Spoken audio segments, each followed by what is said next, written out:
Pues, a ver, el señor Gómez Maseda, Balsera. Es que no, capacidades diferentes. Es que yo lo que he percibido a lo largo de mi vida es que existe cierto pudor a hablar de discapacidad. No entiendo muy bien por qué, cuando las propias personas con discapacidad somos los primeros en decirlo abiertamente. Yo no le veo nada peyorativo. Creo que normalmente el pudor suele venir precisamente de aquellas personas que por alguna u otra razón no han tenido una relación directa con la discapacidad, porque cuando ya existe una relación directa con la discapacidad, los primeros en normalizarla somos nosotros mismos, ¿no? En mi propia familia y en la de muchas otras de personas y amigos que tienen discapacidad, se interioriza y es una cosa más. Entonces, esa tendencia, yo creo que esa moda de lo políticamente correcto, yo creo que a veces impide que nos comuniquemos abiertamente y de forma directa. Por eso decía en mi tuit ponía que lo de capacidades diferentes, ¿no? Yo a veces hago algún chiste que es que capacidades diferentes tienen los envases. Capacidades diferentes tienen los envases. O todos tenemos capacidades diferentes, pero y por eso luego añado, todos tenemos capacidades diferentes, cada uno tiene una capacidad para hacer una cosa, pero no todos tenemos discapacidad, no todas las personas son sordas, no todas las personas son ciegas, no todas tienen movilidad reducida. Y eso hay que tenerlo en cuenta y hay que hablarlo con normalidad, porque forma parte del día a día. Mi sordera forma parte de mi día a día. Llevo conviviendo con ella desde el mismo día en que nací. Entonces, ¿cuál es el problema de decirlo abiertamente? Personas con discapacidad, no pasa nada. Discapacidad. Y además es que así como minusvalía sí que me chocaba, discapacidad es que no le encuentro nada peyorativo. Cambio de redacción de derechos fundamentales, esto me lo decía Isabel Isonet.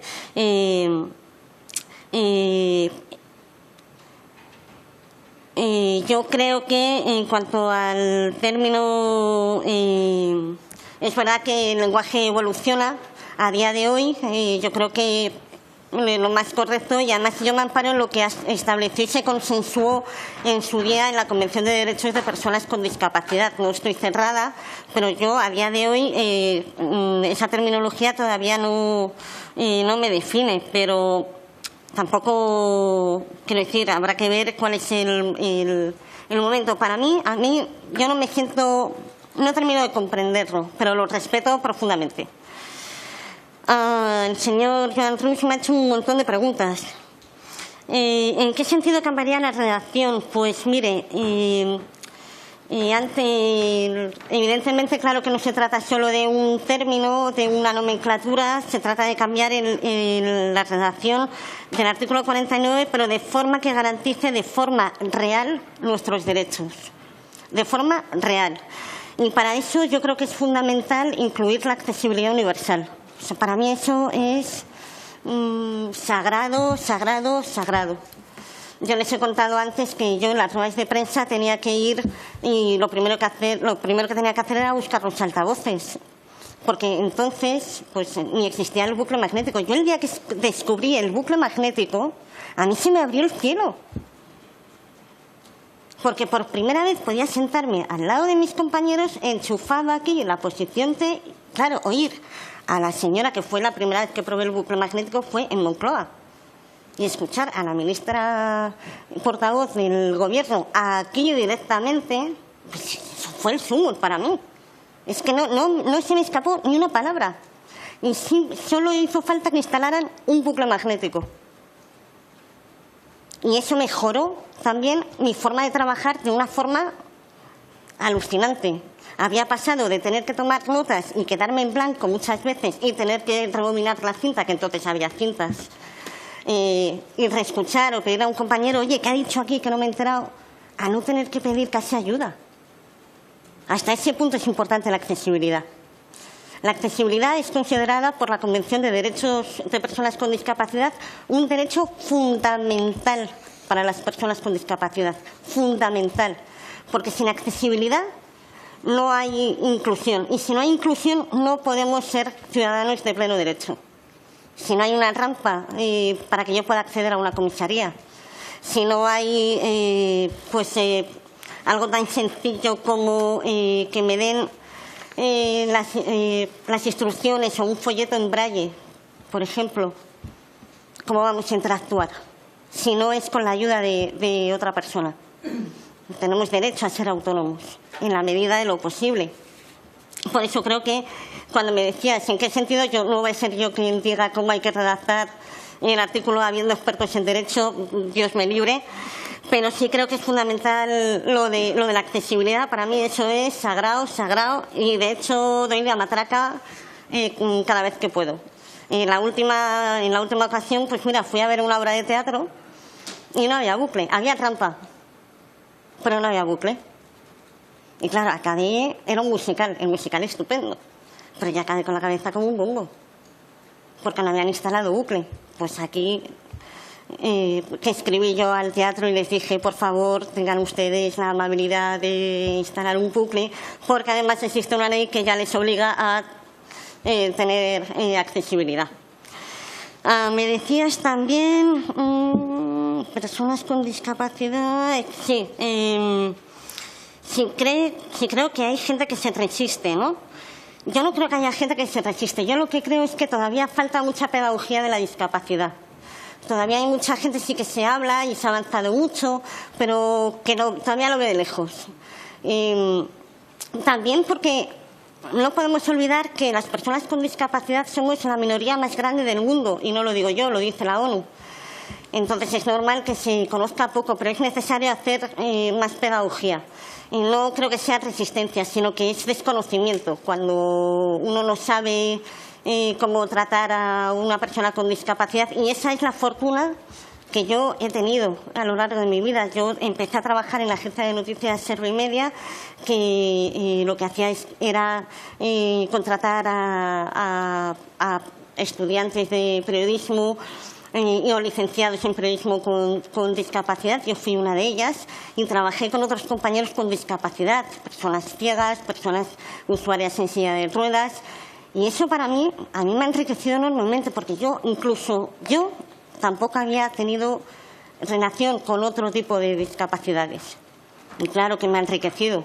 Estoy agradecida porque eso ha hecho que vea el mundo de la discapacidad de una manera todavía más cercana, más normalizada y más profunda. Y creo que debería ser así en todas partes. En este sentido, pasó a lo que decía Pilar Cortés. Efectivamente, la educación es fundamental. Yo estudié primero en un colegio de educación especial, donde me enseñaron a vocalizar, a leer los labios y me pusieron mi primer audífono. Y luego ya me llevaron a un colegio ordinario. Y mis compañeras siempre dicen que yo era una más.